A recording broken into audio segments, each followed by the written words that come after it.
Hello friends, this is Somdeep Ghosh.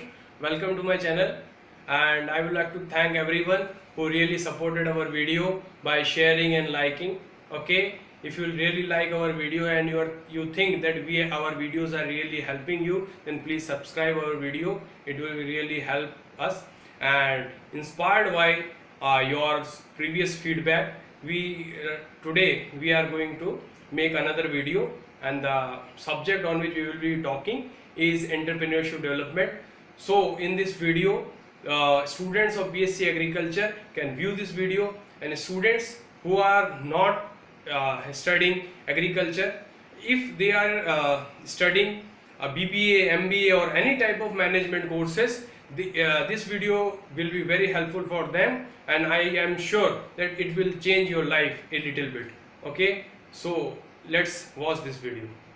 So this is our syllabus for entrepreneurship development. So let us proceed.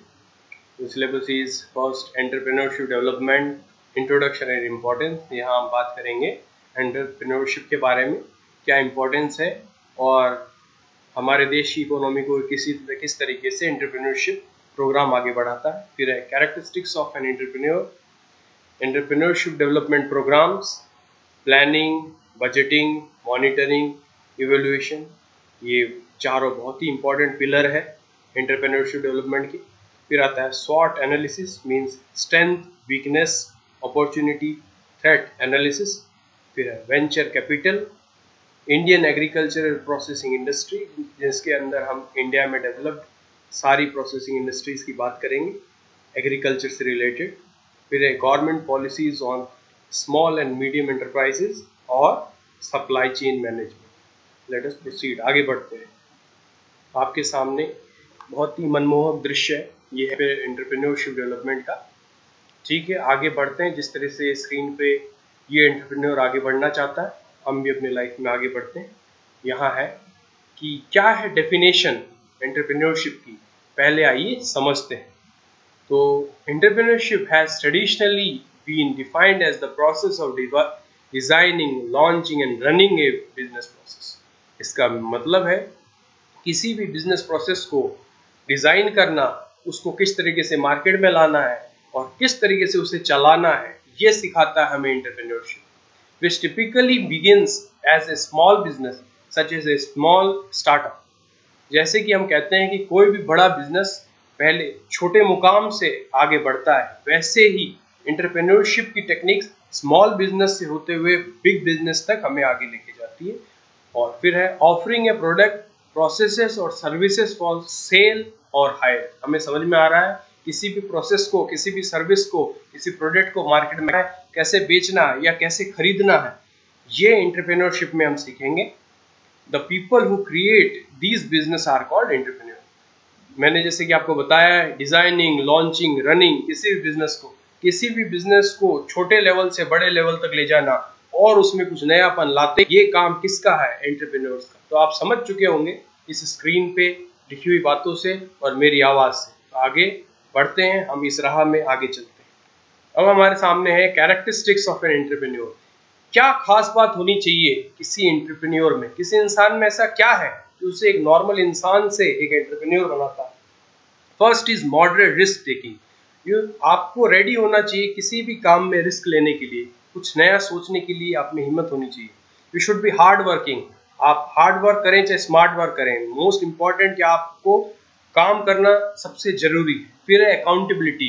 क्या आप अपनी life में किस चीज़ों को ज़्यादा इंपॉर्टेंस देते हैं और किसको नहीं देते. फिर है एजुकेटेड इन रियल सेंस. इसका मतलब है सिर्फ डिग्री ले लेने से इसका कोई रिलेशन नहीं है एंटरप्रेन्योर का. इसका मतलब है आप जितना कुछ भी पढ़े हुए हैं, क्या आप उस पढ़ाई को अपनी लाइफ में अप्लाई कर पा रहे हैं कि नहीं. फिर है एनालिटिकल माइंड, मतलब क्या आपका माइंड कैलकुलेटिव है और नई चीज़ों को देख के परख सकता है. फिर है डायनेमिक लीडरशिप. क्या आप एक डायनेमिक लीडर हैं?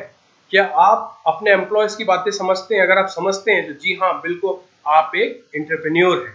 फिर बात करते हैं प्रेजेंस ऑफ माइंड, जिसका इस सेंटेंस में मीनिंग है क्या आपका माइंड इतना फोकस्ड है कि जिस कंपनी के आप एंटरप्रेन्योर हैं उसको आप आगे हर कीमत पर लेके जाएंगे.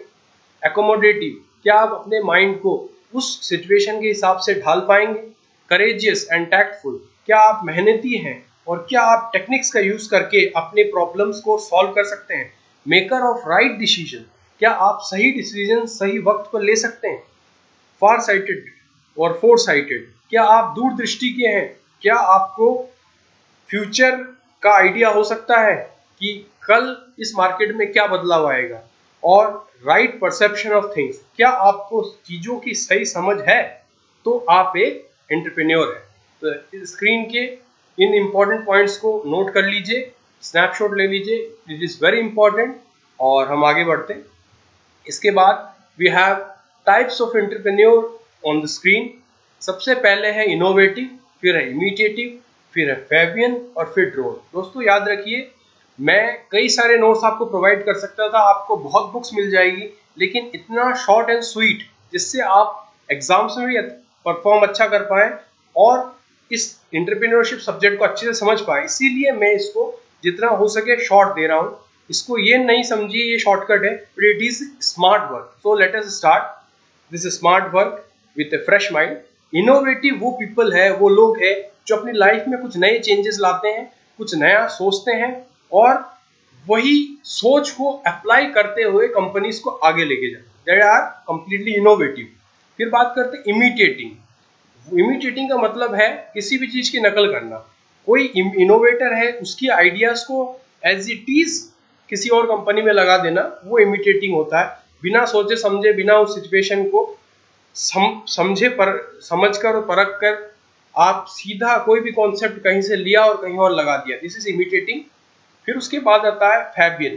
फैबियन वो रिजिड साइकोलॉजी वाले एंटरप्रेन्योर्स हैं जो पुराने जमाने के ओल्ड ट्रेडिशनल बिजनेस टेक्निक्स को बिना चेंज करके उन्हीं को यूज में लाते रहते हैं डेली लाइफ में। और याद रखिए, फैबियन जो एंटरप्रेन्योर है ये किसी कंपनी को बहुत आगे नहीं लेके जा पाते। इसके बाद है ड्रोन। ये सबसे ज्यादा रिजिड मेंटालिटी के एंटरप्रेन्योर्स है। ड्रोन की खास बात है कि उनकी सोच एक मशीन की तरह है कि मशीन में जो कुछ आपने फीड कर दिया वो वही चलेगा थ्रू आउट लाइफ। वो बिल्कुल भी इनोवेटिव नहीं होते हैं, बिल्कुल भी स्ट्रेस टेकर और रिस्क टेकर नहीं होते हैं, और ये पुराने प्रिंसिपल्स पे ही चलते रहते हैं और लाइफ के हिसाब से खुद को चेंज नहीं करते। ठीक है, आपको समझ में आ गया होगा। तो लेट अस प्रोसीड। आपके सामने है एंटरप्रेन्योरशिप डेवलपमेंट प्रोग्राम। सी वो प्रोग्राम गवर्नमेंट स्पॉन्सर्ड प्रोग्राम्स होते हैं जिससे स्किल और कैपेसिटी या कैपेबिलिटी डेवलप होती है। आइए बात करते हैं इसके बारे में। सो यहाँ लिखा है, a program design to help an individual in strengthening his entrepreneurial motive and acquiring skills and capabilities necessary for playing his entrepreneurial role actively। इसका मतलब शॉर्ट फॉर्म में ये है कि स्किल डेवलप करना और कैपेबिलिटी डेवलप करना। ठीक है, अब ये कैसे किया जाता है या फिर एंटरप्रेन्योरशिप डेवलपमेंट आपको क्या प्रोवाइड करता है, ये नीचे कुछ पॉइंट्स में मैंने दिया हुआ है। Very simple and sweet short. General introduction to entrepreneurship, जैसा कि मैंने आपको इन्फॉर्मेशन दे दिया व्हाट इज एंटरप्रेन्योरशिप, इसमें क्या सोच रखते हैं, क्या साइकोलॉजी और क्या पॉजिटिव और नेगेटिव एस्पेक्ट्स है। फिर है motivation training. Entrepreneurship is equivalent to motivation. अगर आप किसी को मोटिवेट कर सकते हैं लाइफ में आगे बढ़ने के लिए, then you are an entrepreneur, otherwise you are nothing. फिर है मैनेजमेंट स्किल्स। मैनेजमेंट स्किल्स की अगर हम बात करें, क्या आप कोई गिवन सिचुएशन में अगर किसी कंपनी लॉस में भी जा रही है तो आप उसको किस तरीके से बैलेंस करेंगे और एटलीस्ट लॉसेस को मिनिमाइज कर पाते। फिर हम बात करेंगे सपोर्ट सिस्टम एंड प्रोसीजर्स। इसमें आपको समझाया जाता है किसी भी कंपनी को कैसे सपोर्ट प्रोवाइड किया जाए और वो सपोर्ट प्रोवाइड के बाद किस प्रोसीजर से उस कंपनी को आगे लेके जाया जाए। फिर है fundamentals of project feasibility study. इसमें वो सिद्धांत आते हैं, वो प्रिंसिपल्स आते हैं जो प्रोजेक्ट स्टडी को ईज करते हैं, आसान बनाते हैं। ठीक है, आगे चलते हैं। अब आपके सामने है प्लानिंग। प्लानिंग के मैंने 10 पॉइंट्स या 10 टिप्स दिए हैं। It is very easy. First है इंक्रीज एफिशिएंसी। प्लानिंग करने से कोई भी काम की एफिशिएंसी सेवरल टाइम्स बढ़ जाती है और काम आसान हो जाता है। Second, reduces business related risk. Business के रिलेटेड कोई भी रिस्क है, अनसर्टेनिटी, उसको दूर करती है प्लानिंग। फिर है फैसिलिटेट्स प्रॉपर कोऑर्डिनेशन। ये कोऑर्डिनेशन लाता है इनपुट एंड आउटपुट में, जिससे एक बैलेंस बनाया जा सकता है किसी भी कंपनी के प्रॉफिट या लॉस में। फिर है एड्स इन ऑर्गेनाइजिंग। ये हेल्प करता है। अगर आपको कोई ऑर्गेनाइजेशन डेवलप करना है तो आपको एक इफेक्टिव प्लानिंग चाहिए, और बिना प्लानिंग के आप कोई इफेक्टिव ऑर्गेनाइजेशन नहीं बना सकते। फिर है गिव्स राइट डिसीजन। अगर आपको सही डायरेक्शन या डिसीजन चाहिए तो आपको एक पीस ऑफ पेपर पे प्लानिंग करना होगा। फिर है गिव्स गुड कंट्रोल। ये आपके थॉट्स को और आपके प्रोजेक्ट्स को एक कंट्रोल रखता है और मॉनिटर करता है आगे बढ़ने की। फिर हेल्प्स टू अचीव ऑब्जेक्टिव। ये आपके ऑब्जेक्टिव्स को अचीव करने में हेल्प करता है, जिससे आप आपके गोल को कंप्लीट कर सके। Motivates the person. अगर आपके पास कंप्लीट डायरेक्शन है तो आप हमेशा मोटिवेटेड रहेंगे और आगे बढ़ेंगे। फिर है एनकरेजेस क्रिएटिविटी एंड इनोवेशन। इसके अंदर अगर आपने प्लानिंग किया है तो आप क्रिएटिविटी आसानी से कर सकते हैं और नए नए बदलाव या इनोवेशन ला सकते हैं। फिर हेल्प्स इन डिसीजन मेकिंग। अगर आपको डिसीजन मेकिंग बहुत इफेक्टिव बनाना है तो आपको सीखना होगा कि प्लानिंग कैसे करते हैं। आगे बढ़ते हैं। अब हमारे सामने बजटिंग। तो the question is what is budgeting. इसका बहुत ही सिंपल आंसर ये है, किसी भी फाइनेंशियल या फिर कैपिटल या पैसे को किस तरीके से आप खर्च करते हैं, यही है। यहाँ मैंने लिखा हुआ है एन एसेंशियल मैनेजमेंट टूल। ये मैनेजमेंट का बहुत इंपॉर्टेंट टूल है। Budget tells how much money you need to carry out your activity. का मतलब आपको जो काम करना है उसके लिए आपके पास कितना पैसा है, उसको आप कैसे दोनों को मैनेज करेंगे, इनपुट प्लस आउटपुट। और ये है budget enables to monitor income and expenditure. Budget आपको बताता है कितनी इनकम आपकी हो रही है और आपके कितने खर्च बढ़ते जा रहे हैं या कम हो रहे हैं। फिर है budget is a basis for financial accountability and transparency. अगर आपके पास किसी भी कंपनी का बजट है तो आपको मालूम पड़ेगा कि आपकी कंपनी प्रॉफिट में है या फिर लॉस में। चलिए आगे बढ़ते हैं। अब है मॉनिटरिंग। मॉनिटरिंग का मीनिंग है कि आप किसी भी कंपनी में अपने एम्प्लॉयज की लाइफ में बिना इन्वॉल्व हुए आप उनके प्रोग्रेस को किस तरह से ऑब्जर्व करते हैं। ठीक है, अब मैं आपको पॉइंट्स बताता हूँ किस तरह से मॉनिटर किया जाता है या फिर मॉनिटरिंग के इम्पोर्टेंस क्या है। पहला है इम्प्रूविंग एम्प्लॉयज मोटिवेशन। अगर आप जानते हैं कि आपके एम्प्लॉयज को क्या प्रॉब्लम है तो आप उसका सोल्यूशन कर सकते हो और यू कैन मोटिवेट देम। फिर एंश्योर्स ऑर्डर एंड डिसिप्लिन। अगर आपको अपनी कंपनी में डिसिप्लिन और ऑर्डर बना के रखना है तो आपको मॉनिटर करना होगा अपने एम्प्लॉयज को। फिर फैसिलिटेट्स कोऑर्डिनेशन इन एक्शन। आपके एक्शन में और आपके थॉट में अगर कॉम्बिनेशन बना के रखना है तो आपको मॉनिटरिंग करनी आनी चाहिए। फिर है helps in improving the performance. अगर आपको अपने परफॉर्मेंस को बेटर करते जाना है, अपनी कंपनी के प्रॉफिट को बढ़ाते हुए जाना है, तो you have to monitor what you are doing. फिर है हेल्प्स इन मिनिमाइजिंग एरर्स। जो गलतियां होती जा रही है कैलकुलेशन में, एनालिसिस में या एवोल्यूशन में, उसको आप मॉनिटरिंग से कम कर सकते हैं। फिर है हेल्प्स इन अचीविंग ऑर्गेनाइजेशनल गोल। किसी भी बड़े ऑर्गेनाइजेशन के अगर बड़े गोल्स है तो आप उसको तभी पूरे कर पाएंगे जब आपके पास एक इफेक्टिव मॉनिटरिंग स्ट्रेटेजी होगी। फिर judging of accuracy of standards. अगर आपको किसी भी कंपनी को एग्जैक्ट स्टैंडर्ड पे खड़ा करना है तो आपको मॉनिटरिंग करनी आनी चाहिए। और at last making efficient uses of resources. आपके पास जितने रिसोर्सेज है, चाहे नेचुरल हो, मैन मेड हो या फिर आर्टिफिशियल हो, उसको आप कैसे मैनेज करेंगे जिससे आप मैक्सिमम आउटपुट ले सके और रिसोर्स का कम से कम शोषण हो सके। That's it, it's done. आगे बढ़ते हैं। यह है evaluation. Evaluation very important point. यहाँ एक कार्टून से मैं समझाने की कोशिश कर रहा हूँ ना व्हाट इज इवेल्युएशन। इवेल्युएशन का मीनिंग है आप किसी भी काम को परफेक्शन के साथ करें, उसके लिए कुछ स्केल्स होते हैं, वो है इवेल्युएशन। यहाँ सबसे पहले है what are the objectives of evaluation. तो पहला है एक्सप्लोर अनइंटेंडेड रिजल्ट्स। आपको मालूम नहीं है कोई काम आप कर रहे हैं उसका क्या रिजल्ट रहेगा, तो इवेल्युएशन टेक्निक से आप उसे रिजल्ट पता कर सकते हैं काम पूरे होने से पहले। उसके बाद एग्जामिन इम्प्लीमेंटेशन प्रोग्रेस। इसमें आपको देखना है कि आपने जो स्ट्रेटेजी लगाई है क्या वो काम कर रही है या नहीं। फिर है एनालिसिस व्हाई रिजल्ट्स वर और वर नॉट अचीव्ड। इसका मतलब है आपने जो प्रोजेक्ट में मेहनत की वो वापस मिला कि नहीं। You can only analyse with the help of evaluation technique. फिर है प्रोवाइड्स लेसन्स और हाईलाइट फॉर इम्प्रूवमेंट। आप किस तरीके से किसी भी फील्ड में, फॉर एग्जाम्पल प्रोडक्शन में, अगर आपको इम्प्रूवमेंट करना है तो आपको इवेल्युएट करना हो। फिर है casual contributions of activities to result. अगर आपको रिजल्ट बेहतर करते जाना है तो इवैल्यूएशन को भी, टेक्निक्स को भी इम्प्रूव करते जाना होगा। चलें आगे बढ़ते हैं। अब है स्वॉट एनालिसिस, माय फेवरेट पॉइंट। स्वॉट का फुल फॉर्म है स्ट्रेंथ, वीकनेस, अपॉर्चुनिटी, थ्रेट, आपकी स्क्रीन पे। First is strength. स्ट्रेंथ क्या है, इसकी डेफिनेशन है strength areas you do well और एडवांटेजेस ऑफ योर ऑर्गेनाइजेशन।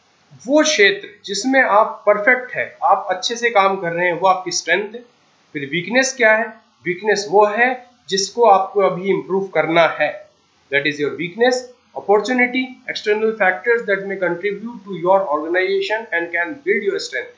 ऐसे इफेक्टिव टेक्निक्स या फिर ऐसे मौके जो आपकी जिंदगी में आते हैं और जो आपके ऑर्गेनाइजेशन को और बेहतर दिनों दिन करते हैं। फिर है थ्रेट्स। थ्रेट्स है potential problem, risk caused by external factors that your organization may face. ऐसी परेशानी जो आपके ऑर्गेनाइजेशन को फ्यूचर में भुगतनी पड़ सकती है। जब आप इन चारों के एनालिसिस कर लेते हैं उसके बाद ही एक आप परफेक्ट एंटरप्रेन्योर बन पाते हैं। Let's proceed. दोस्तों, मेरे ये एंटरप्रेन्योर के वीडियोस को आप अगर मोटिवेशनल वीडियो से कनेक्ट कर लेंगे तो आपको ये वीडियो और भी इंटरेक्टिव और लगेगा, otherwise it would be waste of time अगर आप इसको रटने के मोटिव से देख रहे हैं। ओके फ्रेंड्स, अब हम बात करेंगे वेंचर कैपिटल की। वेंचर कैपिटल दो वर्ड से मिलकर बनता है, पहले है वेंचर और दूसरा कैपिटल। वेंचर का मीनिंग है एन अंडरटेकिंग इन्वॉल्व रिस्क, एक ऐसा रिस्क जो आप लेते हैं अपनी कंपनी को आगे बढ़ाने के लिए। और इसके नीचे है डेयर टू डू और से समथिंग, आप किसी ऑर्गेनाइजेशन में कोई बदलाव करने की हिम्मत रखते हैं, यह है वेंचर। अब कैपिटल की बात करते हैं, amount invested by the person to carry out the newly established business. कोई भी लमसम मनी जो कि आप किसी नए इन्वेस्टमेंट में या स्टार्टअप में लगाते हैं, वो है कैपिटल। अब इन दोनों को जोड़े तो हमें क्या मिलता है, वेंचर कैपिटल एक ऐसा मनी है जो किसी नए स्टार्टअप कंपनी में लगाया जाता है जिससे वो अपने अनसर्टेनिटी या लॉसेस को मिनिमाइज कर सके, that is venture capital. Let's proceed, आगे बढ़ते हैं। वो आपके सामने बहुत ही इंटरेस्टिंग टॉपिक है, ये है Indian agriculture processing industry.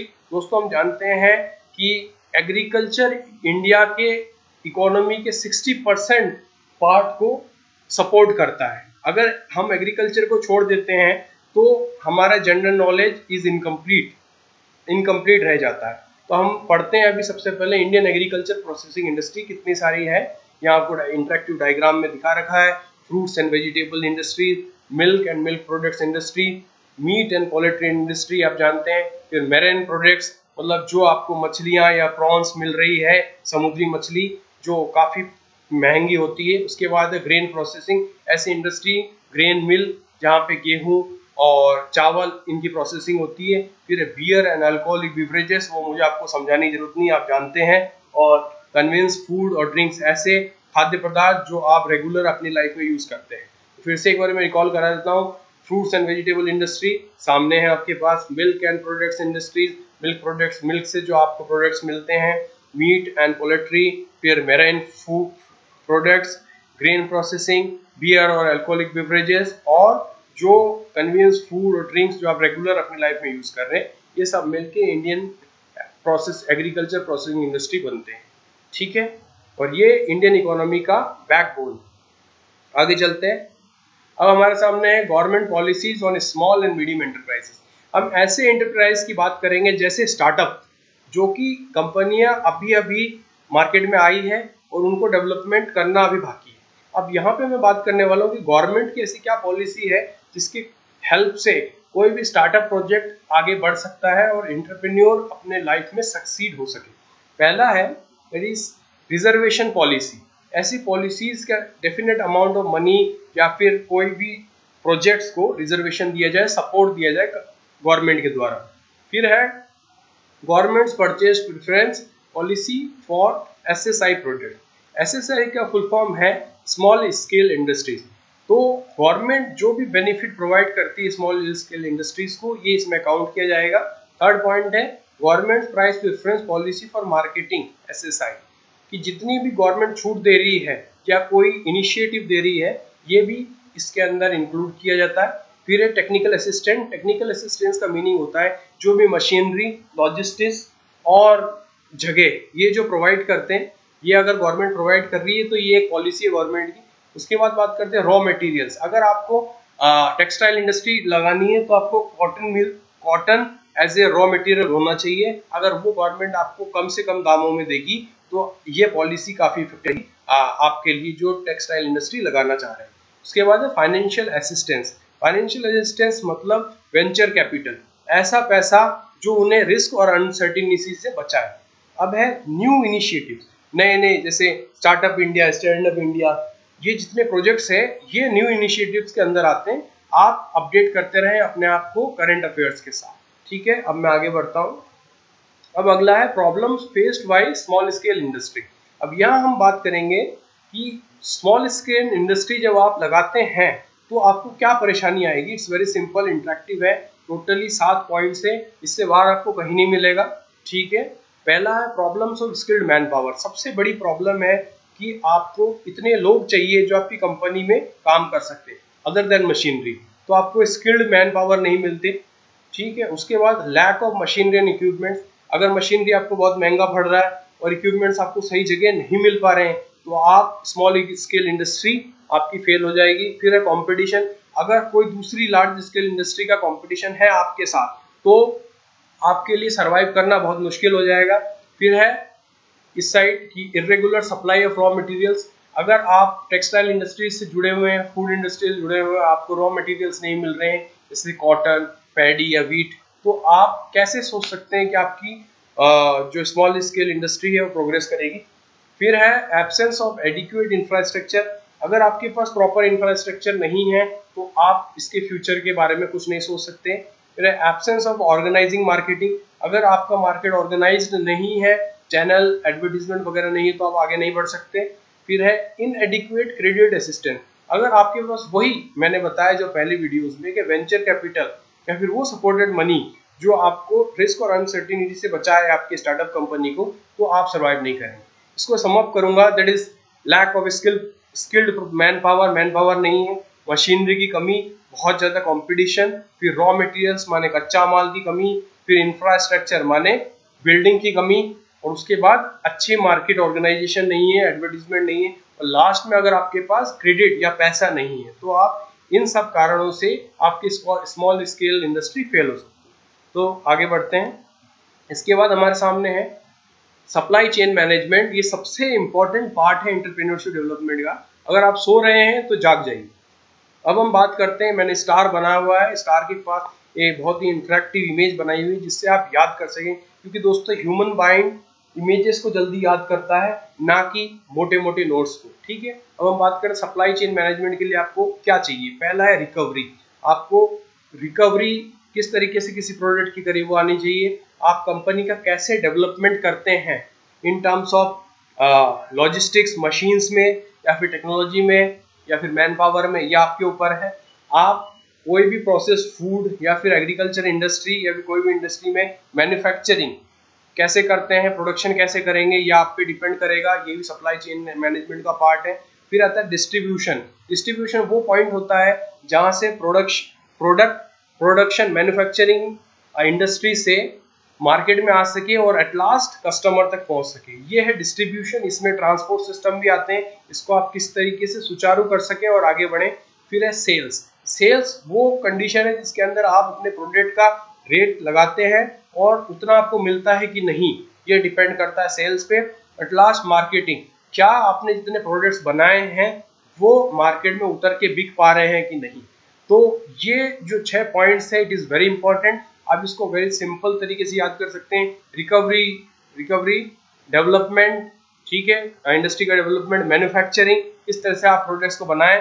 Distribution, उनका ट्रांसपोर्टेशन कैसे होना चाहिए, कैसे रिटेलर से कस्टमर के पास पहुंचेगा, ठीक है। उसके बाद सेल्स, आप उसकी कैसे बिक्री करेंगे, और मार्केटिंग में इसका मतलब एडवर्टीजमेंट वगैरह किस तरीके से करेंगे, या आपको सप्लाई चेन मैनेजमेंट में सिखाना है। और इसके मैंने पीछे लाइट अक्षरों में लिखा हुआ है 24 और पीछे है एक घड़ी। इसका मीनिंग है अगर आपको एक सप्लाई चेन मैनेजमेंट को मैनेज करना है तो आपको 24/7 मतलब 2400 घंटे अलर्ट रहना पड़ेगा, अदरवाइज आप एक बेटर एंटरप्रेन्योर नहीं है।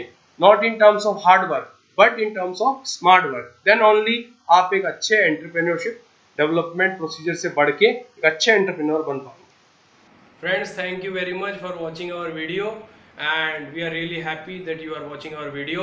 और ये वीडियो हो सकता है आपकी ज़िंदगी में कोई बदलाव लाए, और अगर आप चाहते हैं हम ऐसे ही वीडियोस बनाते रहें तो प्लीज़ सब्सक्राइब अवर चैनल, और फ्यूचर में आपको ऐसे कई एजुकेशनल वीडियोस मिलते रहेंगे। और थैंक यू वेरी मच।